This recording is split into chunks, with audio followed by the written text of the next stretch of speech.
এই যে হারে গরম পড়ছে, এই গরমের সময় এই শরবতটা সব থেকে উপকারী শরীরের। শরীর সুস্থ থাকার সাথে সাথে আপনার শরীরকে চাঙ্গা করে তুলবে। যদি গরমে আসছেন আপনারা, এই বেলের শরবত যদি আপনার হাতে কাছে কি নামিয়ে দিই, তাই চলুন দেখি আমি কিভাবে বেলের শরবতটা তৈরি করেছি। খুব সিম্পল পদ্ধতি, কোনো ঝামেলা নাই, আপনারা অনায়াসে বাড়িতে তৈরি করে নিতে পারবেন এই বেলের শরবত। আর এটা খেলে শরীর খুব ভালো থাকে। দেখেন আমি বড় পাড়া একটা গোটা বেল আজকে নিয়ে এসেছিলাম, গোটা বেলটাকে ফাটিয়ে নিয়েছি। দেখেন বেলটা কত সুন্দর পেকে আছে। ভালো করে ধুয়ে নেবে কিন্তু আগে থেকে, বেলটাকে ধুয়ে ফাটিয়ে নিয়েছি, দেখতে পাচ্ছেন। ফাটিয়ে তারপরে একটা চামচের সাহায্যে আপনারা নিয়ে বেলের ভিতরে যে সসগুলো থাকে সব কটা বার করে নেবেন। আর একটা গামলাতে, বড় পাড়া গামলাতে আধ গামলা মতন জল নিয়ে সেখানে সেগুলোকে দিয়ে দেবেন। দেখেন সসগুলো বার করে আমি সব কটা এখানে জলের মধ্যেই ফেলছি। আর এইটা আলাদা কোথায় রাখা যাবে না, এখানে জলের মধ্যে দিলে কি সাথে সাথে কাজটা হয়ে যায় আর খুব তাড়াতাড়ি হয়। তাই আমি বেলের এইগুলোকে জলের মধ্যে দিয়ে দিয়েছি। নিয়ে এটা খুব দেখেন কি সুন্দর নরম। আর এই পাকা বেল খেতে শরীরের জন্য যেন একটা মহৌষধি মতন কাজ করে, যে গরমের সময় শরীরকে ঠান্ডা রাখে। তারপরে যাদের কোষ্ঠকাঠিন্য আছে তাদের জন্য খুবই ভালো, পায়খানা পরিষ্কার হয়। তার সাথে সাথে অনেক গুণাগুণ আছে যেটা কি আমাদের বেল থেকে পাওয়া যায়। আর এই গরমের সময় আপনারা অবশ্যই বেল খাবেন। বেল শরবত খেলে ছোট থেকে বড় সবাই খেতে পছন্দ করে এই বেলের শরবত। তার জন্য আমি বেলটাও সব কটা আমি একবারই বানিয়ে নেবো, কারণ অনেকজন সদস্য থাকলে একবারই বানিয়ে রাখা অনেক ভালো। আর এই বেল শরবত বেশি সময় বানিয়ে রাখবেন না, তাড়াতাড়ি বানিয়ে খেয়ে নেবেন। কারণ এটা বেশি সময় রাখলে কেন পুরো সে ভিতরে বেলের ভিতরে একটা আঠা অংশ থাকে, সেটা দেখে থাকবেন। সেই আঠা অংশটার জন্যে বেলটা বেশি সময় যদি মাখিয়ে রেখে দেন না, সেটা একবার পুরো মানে গাঢ় হয়ে যাবে আর খেতে তখন অতটা ভালো লাগে না। কারণ সেই আঠা অংশটা তো বেলের মধ্যে শরবত মধ্যে যাচ্ছে, তাহলে সেইটা কিন্তু সেই জমাট বাঁধার মতন করে দিই।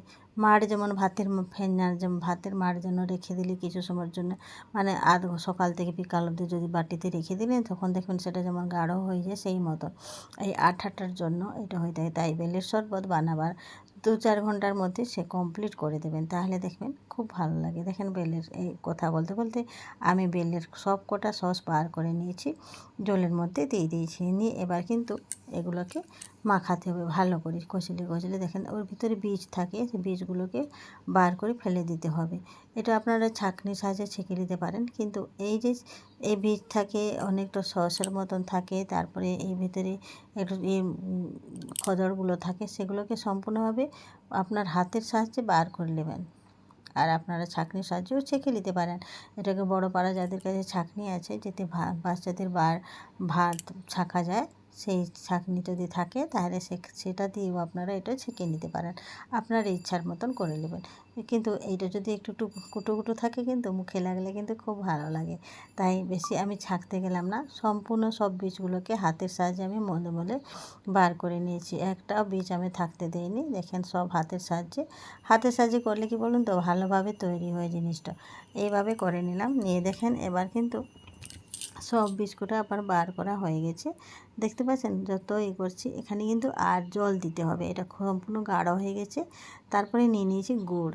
আপনারা চাইলে এখানে চিনিও অ্যাড করতে পারেন, কিন্তু আমি এখানে গুড় অ্যাড করেছি। সবাই চিনি পছন্দ করে না, তাই আপনারা চিনি কিংবা গুড় যা কিছু নেবেন আপনার ইচ্ছার মতন নিতে পারেন। আর সেখানে কোনো প্রবলেম নাই, আপনার চিনিও নিতে পারেন, গুড়ও নিতে পারেন। আমি গুড় নিয়ে জলের মধ্যে গুড়টাকে ভালো করে মাইল করে দিচ্ছি।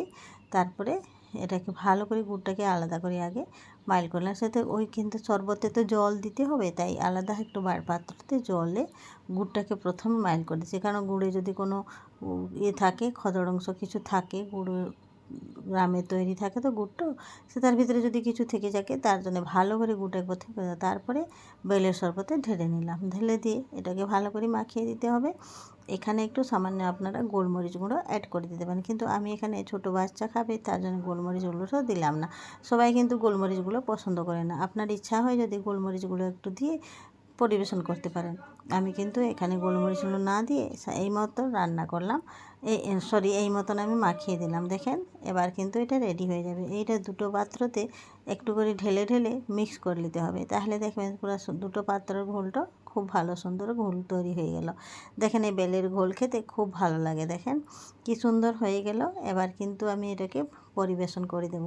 আর সবাই দাঁড়িয়ে আছে বেলের শরবত খাওয়ার জন্য, তাই আমি তাড়াতাড়ি করে দিলাম বেলের শরবত। এই বেলের শরবত শরীরের জন্য খুব ভালো। আর গরমে যদি বাইরে থেকে এসেছেন তখন ঠান্ডা জল টল না দিয়ে এই বেলের শরবত যদি এক গ্লাস হাতের কাছে আপনার কার পৌঁছে দেন, তাহলে তো ওর মানুষটা অন্তর থেকে খুশি হয়ে যাবে, তাই না বন্ধুরা? তাহলে দেরি না করি আপনারাও বেলের শরবত বানিয়ে ফেলুন, কারণ এই যা গরম পড়েছে এই সময় বেলের শরবত খাওয়া খুবই ভালো। শরীর চাঙ্গা থাকে, শরীর থেকে একটা আলাদা এনার্জি পাওয়া যায়। শরীর ভালো থাকলে মনও ভালো থাকবে। তাই বন্ধুরা দেরি না করি বেলের শরবত অবশ্যই খাবেন। আর এই গরমের সময় পাকা বেল সব জায়গায় পাওয়া যাচ্ছে, তাই অবশ্যই আপনার কাছে এই বেলের শরবত রেখে থাকবেন। তা শরীর মন সব ভালো রাখার জন্যে বা বাড়ির প্রত্যেকের জন্য এটা খুব উপকারী। আপনারা অবশ্যই ট্রাই করুন। আমার মেয়েগুলোকে দিয়ে দিলাম, এবার আমিও একটু খেয়ে নেব। কেমন হয়েছে আমার এই বেলের শরবত রেসিপিটা অবশ্যই যেন ভালো লাগলে লাইক কমেন্ট শেয়ার করবেন। আপনারও নিজের পরিবার সদস্যজনকে ভালো রাখতে, শরীর সুস্থ রাখতে, চাঙ্গা রাখতে এই বেলের শরবত বানিয়ে নিয়ে সবার জন্য পরিবেশন করে নিতে পারেন। ধন্যবাদ। আজকের মতন এইরকম পরবর্তী কোনো আর একটা নতুন অধ্যায়তে চলে আসবো আপনাদের কাছে। ধন্যবাদ। বন্দে মাতরম।